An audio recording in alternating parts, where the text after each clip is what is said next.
काय झोपेत तुम्ही घोरता? काय झोपेतील तुमच्या घोरण्यामुळे तुमचा पार्टनर म्हणजेच तुमचा जोडीदार परेशान आहे? काय झोपेत तुम्ही घोरण्यामुळे तुमची श्वसन क्रिया बंद होऊन मध्येच तुम्हाला जाग येते? तर चला जाणून घेऊया या आजाराबद्दल, त्याची लक्षणे, त्यामागची कारणे व त्यावरील उपाय. नमस्कार. निनाद फाउंडेशनच्या आजच्या या माहितीपटात मी डॉक्टर समीर कोटलवार आपले सहर्ष स्वागत करतो. आजच्या माहितीपटात आपण जाणून घेणार आहोत स्लीप ॲपनिया, म्हणजेच झोपेत श्वसनक्रिया अगदी काही काळासाठी बंद होणे. सध्या हा आजार बऱ्याच साऱ्या रुग्णांमध्ये आढळून येतो. तर जाणून घेऊयात स्लीप ॲपनिया म्हणजे काय. सर्वप्रथम स्लीप ॲपनिया हा आजार दोन प्रकारचा असतो, सेंट्रल स्लीप ॲपनिया आणि ऑब्स्ट्रक्टिव्ह स्लीप ॲपनिया. बहुतांश रुग्णांमध्ये ऑब्स्ट्रक्टिव्ह स्लीप ॲपनिया हा आढळून येतो, ज्यामध्ये आज आपण जाणून घेणार आहोत सविस्तर माहिती.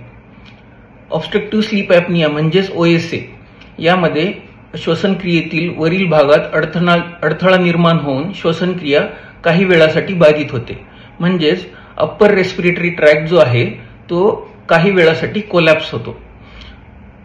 जर असं वारंवार होत असेल तर रुग्णांना आरोग्यविषयक इतर काही तक्रारी आढळून येतात.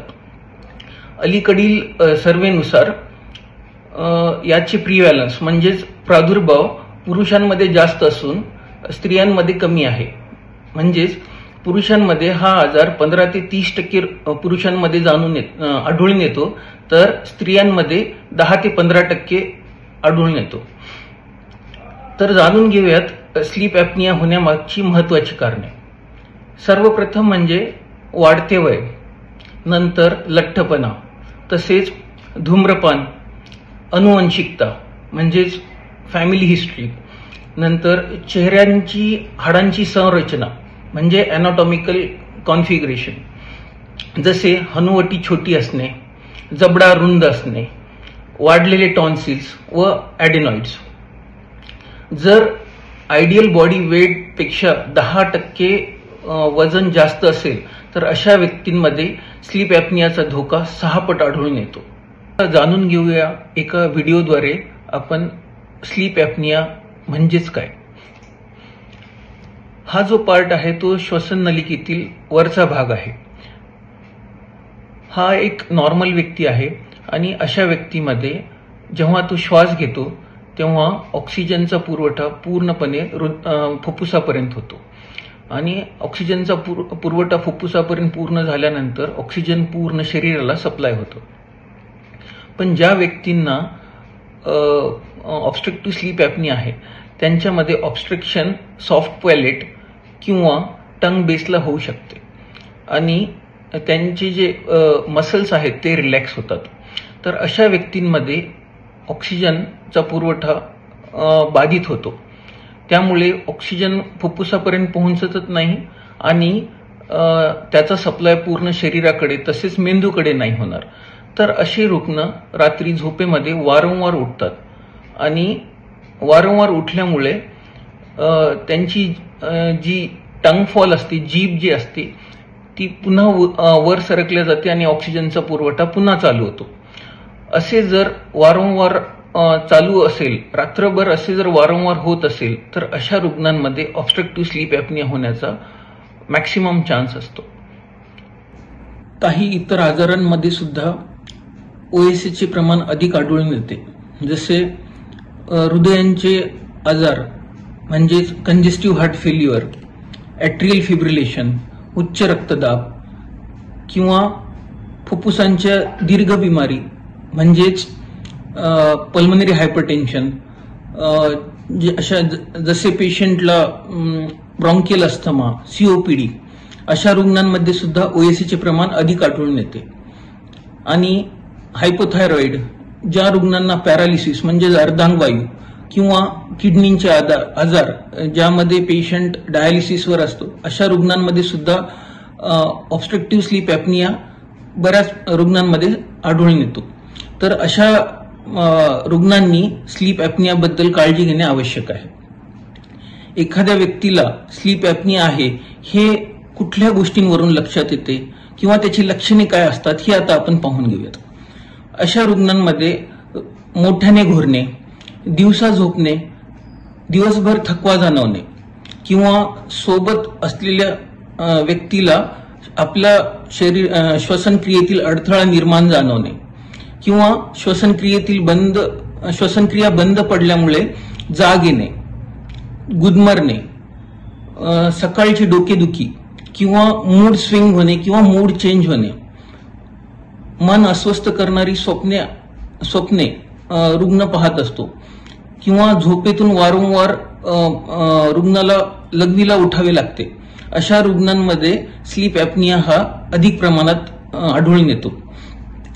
तर यासाठी त्वरित आपल्या स्लीप स्पेशालिस्टकडे रुग्णांनी जावे व त्यासाठी डॉक्टर जो स्लीप स्पेशालिस्ट आहे तो विविध बाबी रुग्णांकडून जाणून घेतो, जसे त्याची हिस्ट्री किंवा त्याच्या पार्टनरकडून त्यांची पूर्ण हिस्ट्री घेण्यात येते आणि त्यांच्या रुग्णाबद्दल होणारा त्रास डॉक्टर जाणून घेतात व जे रुग्ण हाय रिस्क असतात अशा पेशंटला डॉक्टर पॉलिसोमनोग्राफी म्हणजेच स्लीप स्टडी करण्याचा सल्ला देतात.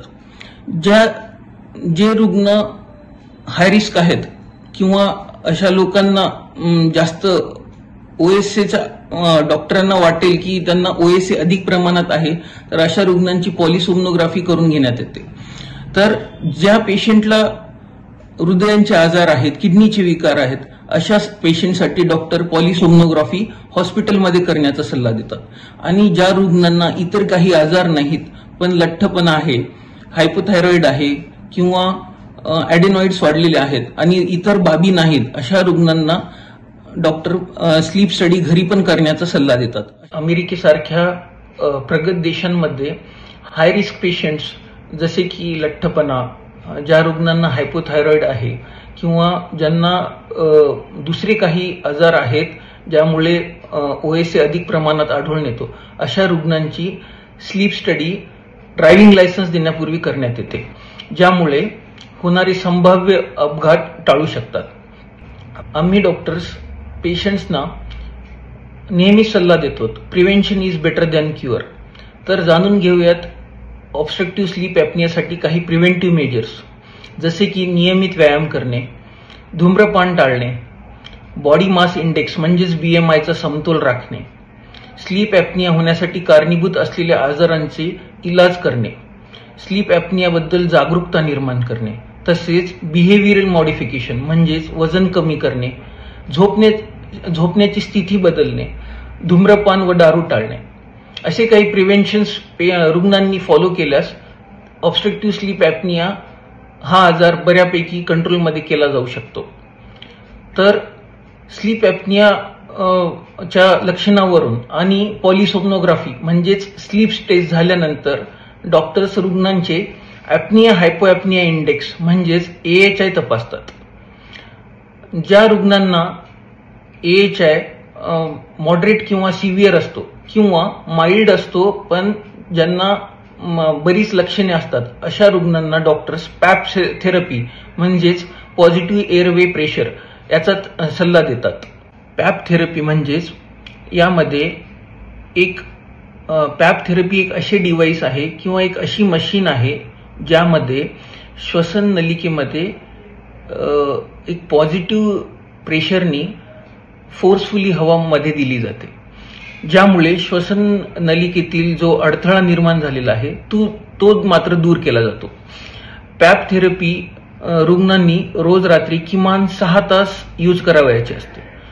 त्याचप्रमाणे जर रुग्ण दिवसा पण झोपत असेल तर त्या रुग्णांनी दिवसा पण लावण्याचा सल्ला दिला जातो.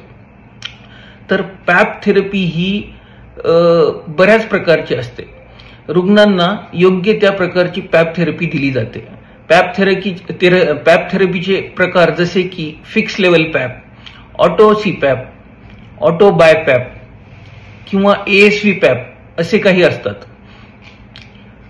पॅप थेरपी सुरू केल्यानंतर किमान महिनाभरानंतर रुग्णांना फॉलोअपचा सल्ला दिला जातो, ज्यामध्ये डॉक्टर्स पॅप मशीनमध्ये होणारे प्रेशर्स तसेच रुग्णाला श्वसनक्रियेतील झालेली प्रगती आणि रुग्णाचा प्रतिसाद पाहतात व त्यामध्ये मशीनमध्ये आवश्यक त्या सेटिंग्स चेंज केल्या जातात आणि रुग्णांना पुढील वैद्यकीय सल्ला दिला जातो.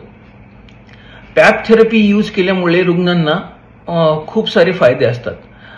पॅप थेरपी सुरू केल्यानंतर श्वसन मार्गातील जो काही अडथळा निर्माण झालेला आहे तो मात्र दूर होतो आणि रुग्णांच्या बऱ्याच काही समस्या मार्गी लागतात. जसे की रुग्णांची घोरणे कमी होते. व्यवस्थित झोप लागल्यामुळे रुग्णांना जाणवणारा थकवा किंवा सुस्तपणा जाणवत नाही. कामावर लक्ष केंद्रित होते. सकाळची डोकेदुखी, चिडचिडेपणा हा मात्र होणार नाही. पॅप थेरपी यूज केल्यामुळे ज्या रुग्णांना मधुमेह किंवा बीपी अधिक प्रमाणात असते ती मात्र नियंत्रणात येते. हृदयाशी संबंधित आजार जसे की कंजेस्टिव्ह हार्ट फेल्युअर, ॲट्रियल फिब्रिलेशन यांचा धोका उद्भवत नाही. तसेच रुग्णांचे वजन सुद्धा पॅप थेरपीमुळे कमी होते.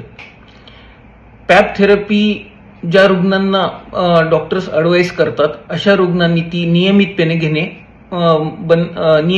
घेणे फायदेशीर ठरते. ज्या रुग्णांना पॅप थेरपी मुळे काही प्रॉब्लेम्स होत असतील किंवा ज्यांना AHI नॉर्मल आहे पण रुग्णांना घोरणे कंटिन्यू असते अशा रुग्णांना डॉक्टर्स दुसरे डिव्हायसेस म्हणजेच मॅन्डिब्युलर ॲडव्हान्समेंट डिव्हायसेस किंवा टंग रिटेनिंग डिव्हायसेस असे काही बाजारात उपलब्ध असतात ते सुद्धा घेण्याचा डॉक्टर सल्ला देतात. स्लीप ॲपनिया या आजाराकडे जर आपण दुर्लक्ष केलात तर भविष्यामध्ये वेगवेगळ्या समस्या उद्भवू शकतात. जसे की रुग्णाला जर ऑब्स्ट्रक्टिव्ह स्लीप ॲपनिया असेल तर आणि तो ड्राउझी ड्रायव्हिंग म्हणजेच गाडी चालवताना अशा रुग्णांना झोप लागू शकते व त्यामुळे अपघात होण्याची सुद्धा शक्यता असते. न्यूरोसायकेट्रिक डिसफंक्शन म्हणजे लक्ष केंद्रित न होणे, तसेच विस्मरण होणे. कार्डिओव्हास्क्युलर मॉर्बिडिटीज म्हणजे हृदयाशी संबंधित आजार होणे. न्यूरोव्हास्क्युलर मॉर्बिडिटीज किंवा सेरेब्रोव्हास्क्युलर मॉर्बिडिटीज म्हणजेच मेंदूशी संबंधित आजार होणे. उच्च रक्तदाब तसेच मधुमेह म्हणजेच डायबिटीज अशा रुग्णांना होण्याचा अधिक चान्स असतो. मेटाबॉलिक सिंड्रोम किंवा NAFLD म्हणजेच non alcoholic fatty liver disease.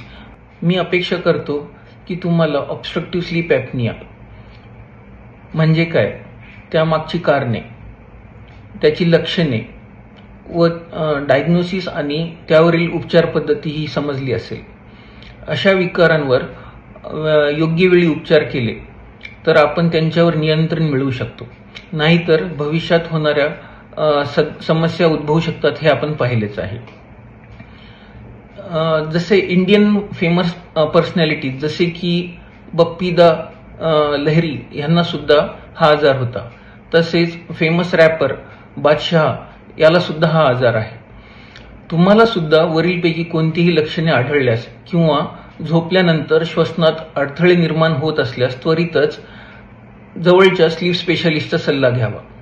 मी अपेक्षा करतो की तुम्हाला सगळं काही स्लीप ॲपनियाबद्दल कळालं असेल. मी आपल्यासाठी निरोगी व सुदृढ आरोग्याची कामना करतो व इथेच थांबवतो. धन्यवाद.